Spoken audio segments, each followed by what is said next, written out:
Hey guys, welcome back to Playing in Space with Planet Head. Um, doing pretty well. Uh, it is the middle of my weekend. I've got one more day tomorrow. I thought I'd make a video today and tomorrow. I'm thinking this one will probably post Friday, even though it's Monday right now.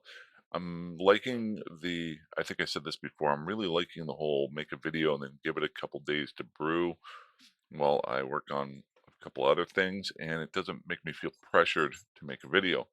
Um, on that note, uh, gonna just kind of jump in today. I'm about to do a very basic, very simple, almost said it, very, not gonna say simple too often. I gotta look up my synonyms. Um, I'm gonna do a very simple storyline mission. Um, and then I'm gonna kind of go over a few little things that I saw that from the storyline missions. I did one the other day. Some little thoughts that I had with that. And there are some updates to a little bit strange with my life. Not terrible, but it's actually pretty good. Um, as far as just being progressive. Um, and if you notice behind me, my visual is a little bit different if you've watched my other videos.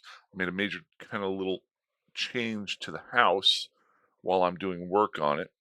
And then at the end of the video, I'm just gonna maybe jump into some more comments there and see if there's anything in there that I can either talk about or ask you guys about, that sort of thing.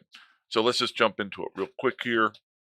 Oh, and last but not least, while I'm doing the storyline mission, I'll show you the data that I've slowly accumulated. It's just a little notepad that I've been slowly updating with each one of the level 1 missions. The irony of that is I'm sure accumulating this information, um, once I finish and move on to level 2 missions, I probably won't ever go back to do level 1 missions, but it's really good practice for me so that whenever I get to the level 2s and the level 3s and the level 4s, coming up with a game plan as to how to do them. So I'm going to show you that, and then as I progress over the series, um, I'll keep updating it when I get to those other levels and see how things change over time. So really, in general, let's just take care of this real quick. Oh, one other little thing is part of my life, little bit of my life change here is you will see me now for at least a little while. I will be looking to the side rather than at my monitor. Um, or my laptop. I have another monitor on the side that I've always used, but it's always been above my screen. I've rearranged things here to take care of some stuff, and I'll talk about that here in a little bit. So until I get this fully fleshed out, it might be a little bit strange, but that's what it is. Um, so long story short, I'm flying my little incursus here. Um, I just did a bunch of missions. I'll show you those here in a second. Let's go ahead and stack those. I got a bunch of junk, which I'm just kind of taking back to the main system here that I'm at, and dropping off because I had to pick up some Veldspar to do this storyline mission. It is one of the nice things about kind of doing the manufacturing and the missioning at the same time. When these storyline missions pop up, you basically can get some ores pretty quickly for some of the storyline missions. Let's see here. Item hanger. Go. Boy, this is kind of just going pretty slow. Kind of surprised. For future videos, I am going to maybe do another one on organization that I'm slowly working on. I picked up 3 station container. Well, actually, I picked up the blueprint for a station container. But I made 3 station containers for the system that I'm at right now so I could better organize things.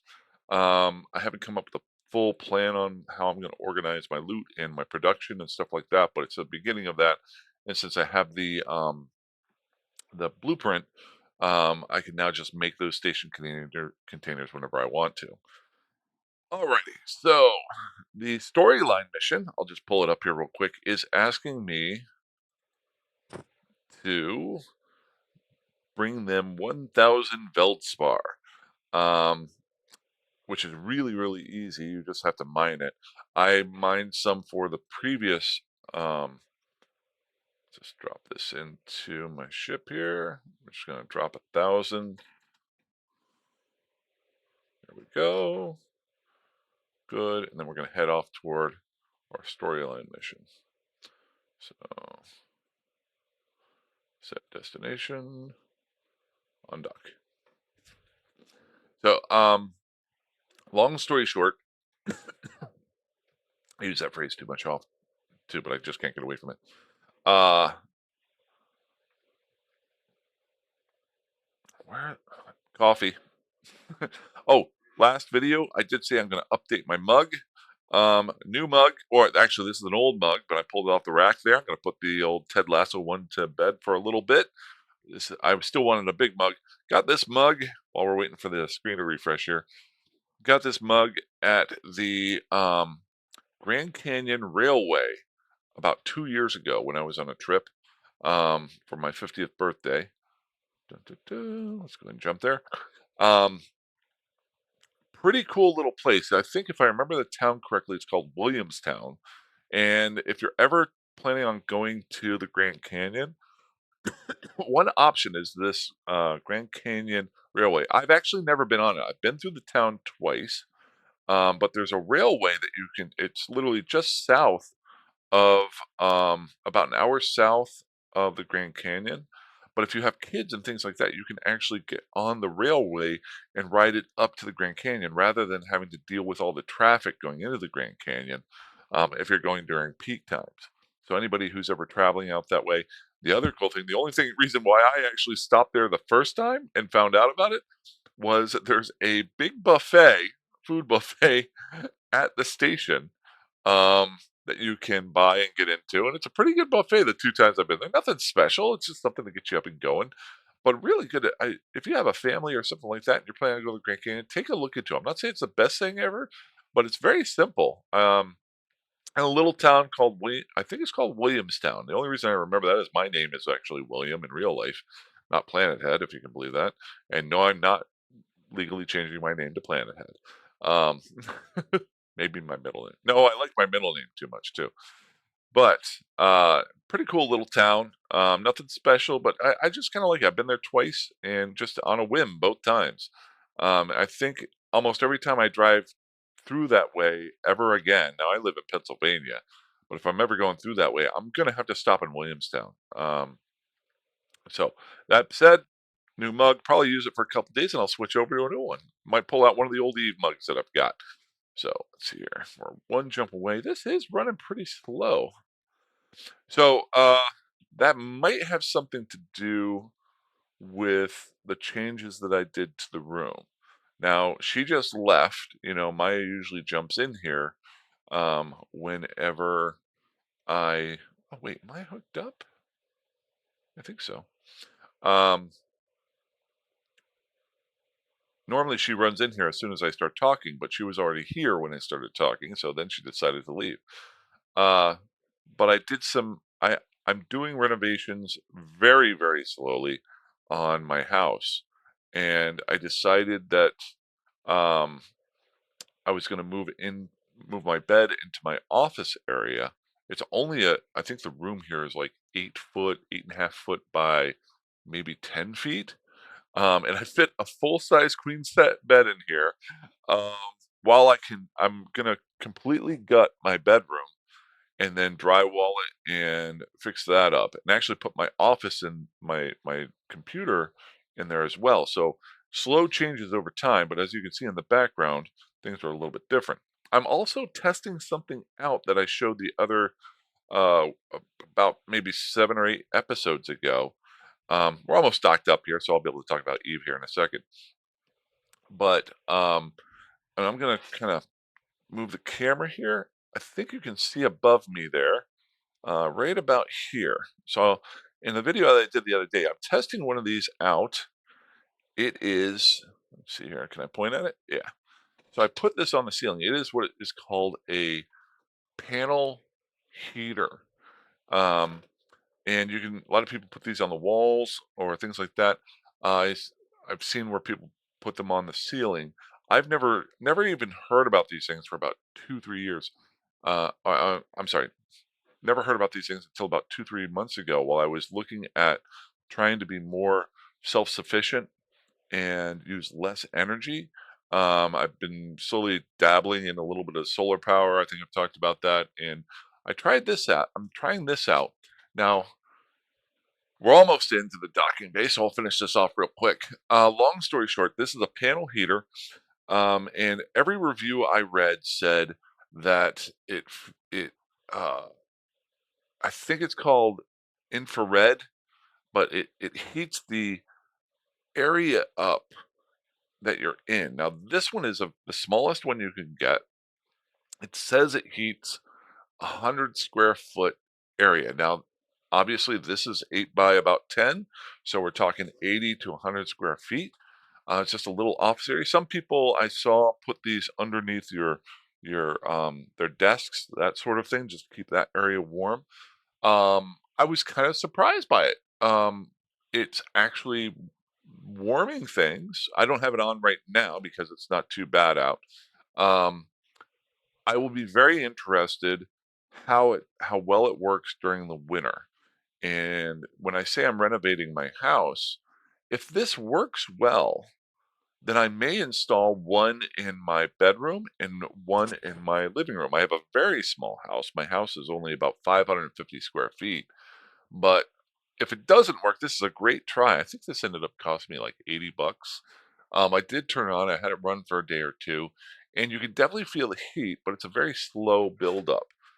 So I also got a plug-in thermometer for it. So I'm very interested to see. I'll give you guys some updates on that.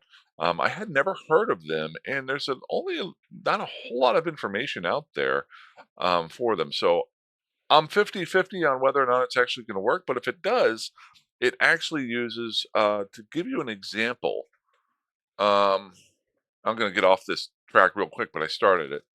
A regular, like, one of the little bitty, ceramic room heaters use the lowest ones I could find used 400 to 450 watts of, heat, and they sit on things so they could fall over, maybe burn things. This only uses 250 watts, so that's pretty cool. Now, how that works out, I'm trying to figure out, is there a way that I can use this with my solar panel, like, tests that I'm doing too, see how that works out. Obviously, you've gotta have sun, but that's that. So I'll tell you guys later on whether or not it's worthwhile. I really wanna see if it's worthwhile, and it'll be about 2 months from now whenever the weather gets cold. Like, at nights right now, it's about 50 degrees out, which is my favorite time of year. I will not turn any heat on. I love throwing a blanket on and just relaxing in a perfect weather. I'm a fall type person. This is my favorite time of year. But once the winter hits, I wanna see if this holds up, because if it does, then I'll use it in other areas. If not, then I money well spent. I learned something. Okay, back to Eve. Let's get in here. Um, so do do do storyline missions. Got to remember what I was talking about. I went down a rabbit hole. So the current storyline mission I'm in, and this isn't going to be too long. Um, but uh, you probably already know this. Whenever you do a storyline mission, it's like every 15 missions that you complete for a certain faction. Um, and I think they have to be for a certain type. So you have to complete 15 security missions, or you have to complete 15 distribution missions. They all have to be the same type. I think. If I'm wrong with that, you let me know, but I think that's what it is.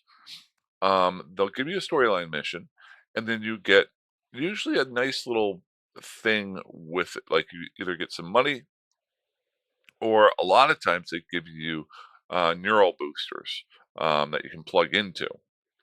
And this one, if when I complete it, it's going to give me a little bit of money and a limited neural boost. The But the biggest boost of these storyline missions is they increase your standings with the factions that you're positive to, and they reduce your standings with factions you're negative to. So obviously, I'm a Galente. I'm doing a Galente mission, so it's increased my Galente ranking and my faction standing. It also increases my Minmatar standings. On the on the opposite end, it lowers my Amar and my Caldari standings. So I wrote down the numbers from the last time, but we're going to take a quick look. The other part too, and this is only kind of the only reason I'm bringing this up, is this might have been around for a long time. Yep, she's back. Hey, actually, she might be. Come on up here. Up here. No, not there. Not there. On the other side. Over here. Over here. Yeah, over here. Come on. There you go. There you go. See, you guys, with this new setup in this room, I actually brought the bed in. She might actually be able to sit on the bed and watch me. While she actually watches me while I play Eve now. She will lie down and sit here and watch me while I play Eve. Okay. You good? You good? Okay. I got to keep talking. Okay.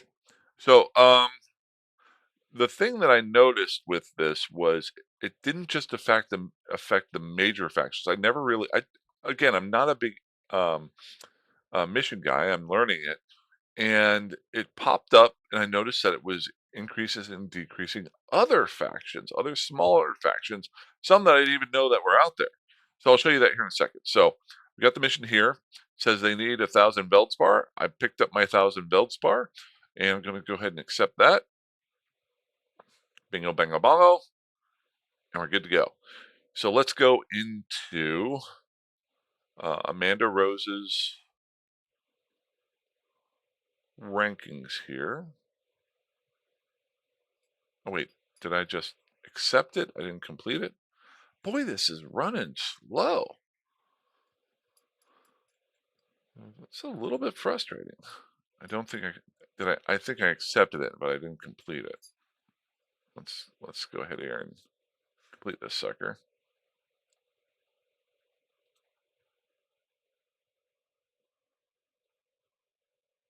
Good. Okay. So Amanda Rose, got a Z in there. Now I finished that other mission and I got my limited neural boost. So I threw that in. So this is just a backup if this character gets blown up. It's only a level 1. It's not doing a whole lot, but it was free. And if I'm not mistaken, I've noticed way back in the day when I used to do a bunch of distribution missions, if you do level 1, um, I know that if you do level 1 uh,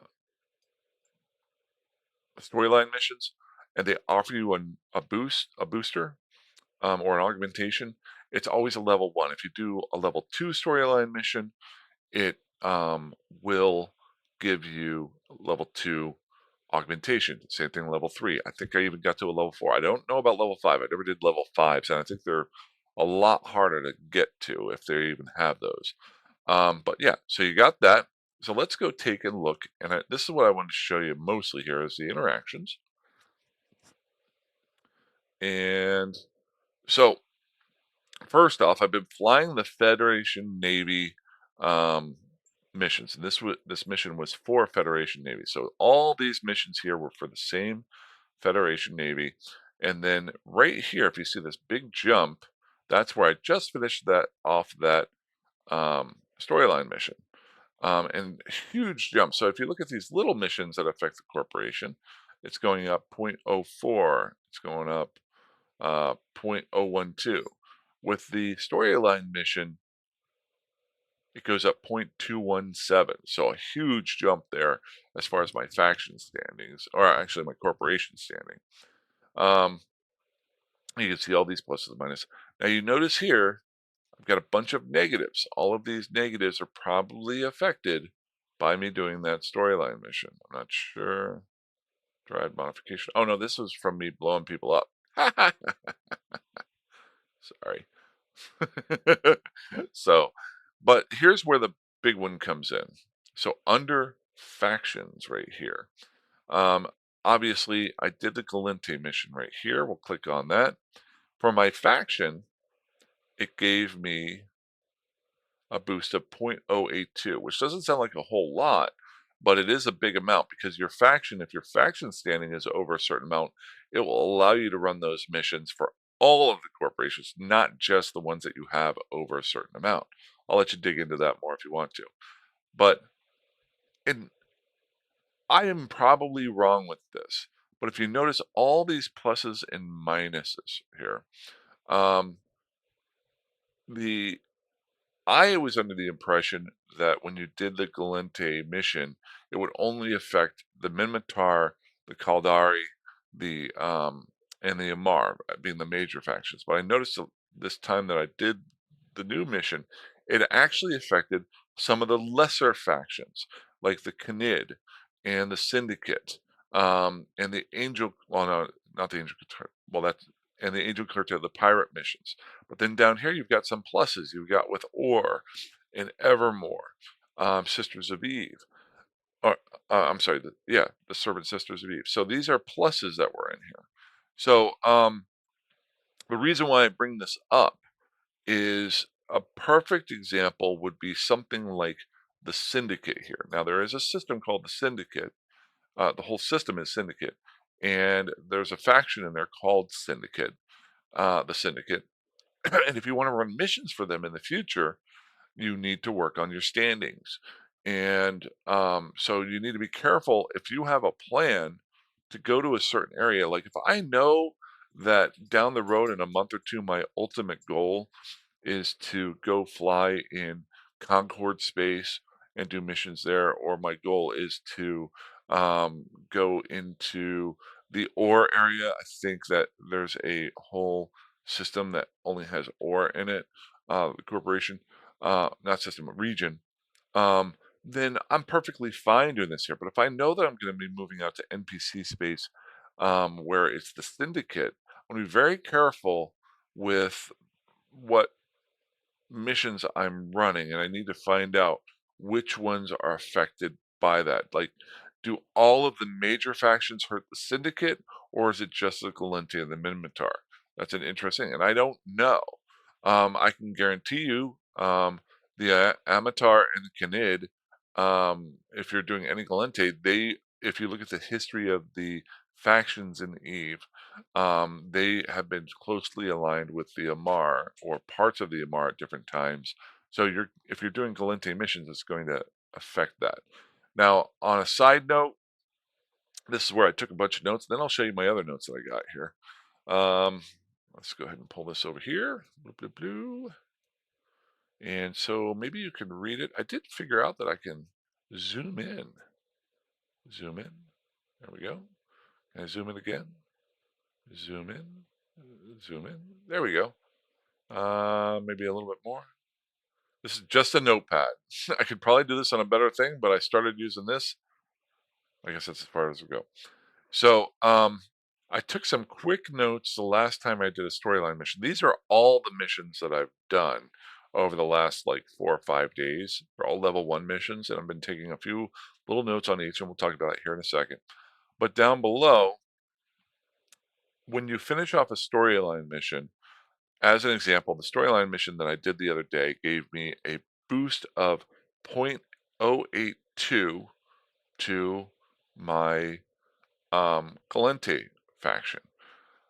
Their mortal enemies, the Caldari, it gave me a negative 0.041. So literally half of what the Galente got the boost for, I got a negative for Caldari. So you can, if you want to do it long term and you really planned it out, if you bounce between the two, um, you could definitely uh, have good standing with all the major factions. It would take some time, um, but that is possible because you're not losing as much as you're gaining. You're on a positive there, but I don't know how much these side factions work with how much the negatives and positives already happen. My assumption, and I haven't read anything on this, is I'll give you an example. Let's say you've got the Blood Raiders, who are a pirate faction, and you've got the Sisters of Eve, which are a like the good guy faction of the minor factions. I'm assuming that if I complete a mission for all of the major factions, the four major factions, that the Sisters of Eve would go up while the pirates would go down. But if I complete a mission with the major factions and those sub factions are aligned with the one or two of the major factions, then you start bouncing in and out of those pluses and minuses. Currently, I don't have the patience or the time to figure all that out. But if you want to dig into that a little bit more, if you're really looking at missioning, I think that's something that you want to keep track of or keep an eye out for or really understand before you start getting into these higher level missions. And this is where doing these missions that I've currently done is helping me come up with a game plan because when you start doing the higher missions, you'll start getting larger and larger rankings. Also, when you go Omega, you'll start getting larger and larger ranking boosts if you increase your skills for those. So right now, it's a good little test of these things, and I'm really learning a lot while I'm doing it.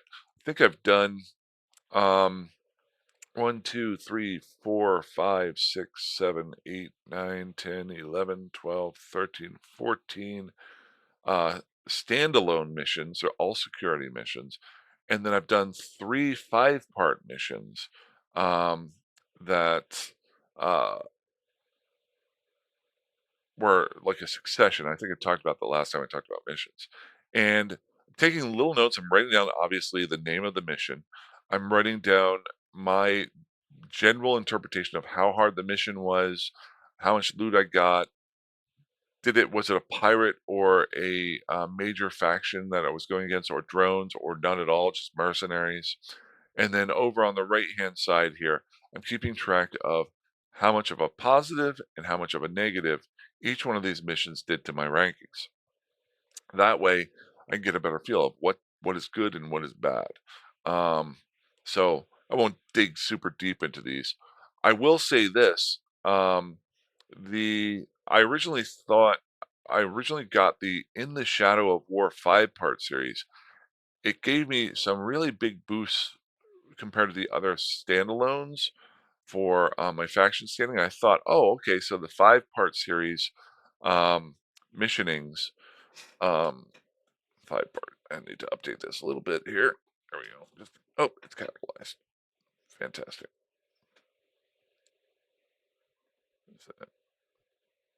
It's my OCD kicking in. There we go. I thought because I was doing that series that it was just giving me those rankings higher because I was completing a story arc. But in reality, I did 2 more 5-part series, and the ranking boosts were actually less than the missions that I did on a singular level, which is very important to me because once you start one of these 5-part loops, you can't get out of it unless you cancel the mission. So, or one of, you know, you say no to the mission. So, really figuring out which are the good missions, which are the bad. And then once you get all of your standings up to where you want to be, then you can really be picky or choosy, especially if you find a nice little area where there's multiple agents of the same level.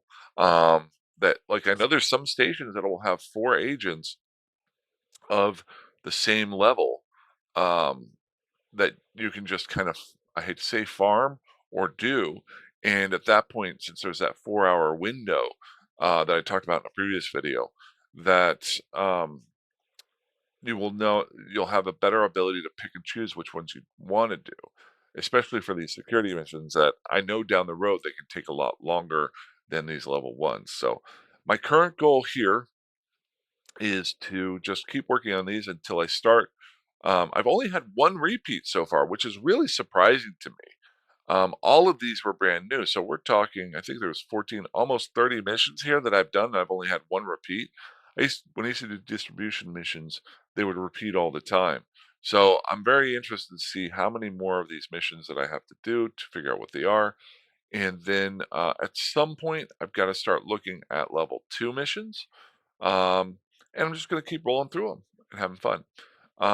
At the same point, but more importantly, I'm gonna be getting into more of the market and building things and that sort of thing.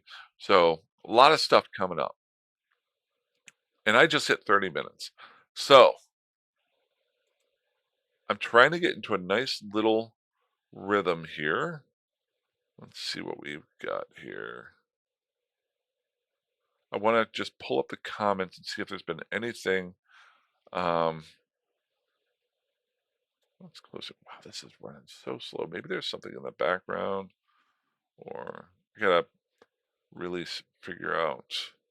It's here. YouTube?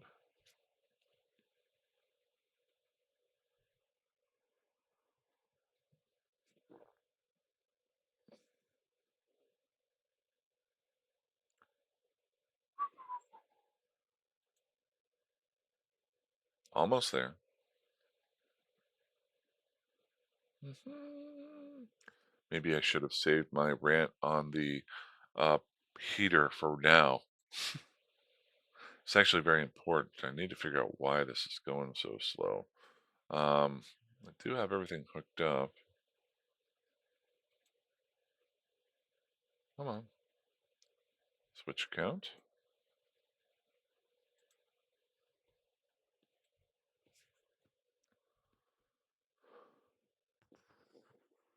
Cool, cool, cool. And then, wow, what was I? Oh, comments. Okay. That took so long, I forgot what I was doing. Oh my gosh. Okay, so it looks like somebody put a comment on the last episode here. Okay, somebody, so in the last video, I left some sneezes. I had a couple sneezes, and I was debating on trying to edit those out, but I don't have the patience. And um, Lewin Tenebris said, "Thanks for leaving the sneezes. Best laugh I've had all day." I sneeze bad. So if you want to see some bad sneezes, they are in there. I broke my nose twice when I was a kid. It's why I have such a nasally voice, I think. Um, so I'm glad I made your day. I'm gonna leave. This is the only one I'm gonna do today. Next video, I'll try to save a few. I'll see if there's a couple that I can respond to. But thanks, Lubin. Um, yeah. Long story short, when I was a kid, uh, I got hit in the nose with a baseball being stupid and broke my nose. Got it fixed the first time, and then like a year and a half later playing basketball while we were doing sprints, got hit in the back of the in the nose again and broke it. And my dad was like, "We're not getting it. You're fine until you quit playing sports. We're just gonna let it roll." And because I can breathe through my nose, but when I sneeze, it builds up and it blows. It's a so I left those in. I didn't even look. I in the video I had thought about taking them out, and then I completely forgot about it. So that'll tell you one other thing with these videos. I make them. I very rarely look through them again because I don't want to hear myself talk. I've said this before. It's probably you probably run into the same thing. Everybody here hates hearing their same voices. It's one of the most annoying parts of trying to edit a video. Um, so yeah, that's out there if you want to see me sneeze. Also, if you want to check out next video, this one's been running a little bit long, so I'm just going to do this one. Your comment made me laugh. I'm glad my sneezes made you laugh. Um, but if you want to check out the other videos, obviously there's a playlist in the description of this video. Um, you can start from the scratch. The whole goal of this video series, I have no idea how long it's going to run. I'm hoping it runs for a long time. I think it's going to be really fun if I ever to get to 100 episodes or something like that, maybe even longer, and go back and look at how they started and see if there's any changes because really small things that I'm doing. Um, I'm finding I just want to see a small progression of creating them. And I don't have a whole lot of time to edit things, but maybe my organizing the skill things, that sort of thing, or what I'm going to talk about. Uh, really enjoying it. And definitely the format could change. I don't know. But hey, thanks so much. That makes me laugh. Anytime. I'm just going to reply. There we go. Um, Normally, I don't like using the automatic there we go, things, but, since I talked to you on here, Lumen, there you go. Hey, that's all I got for today, guys. Other than that, fly safe, fly dangerously, fly however you want. Wishing you all the best, and have a good one. See you later.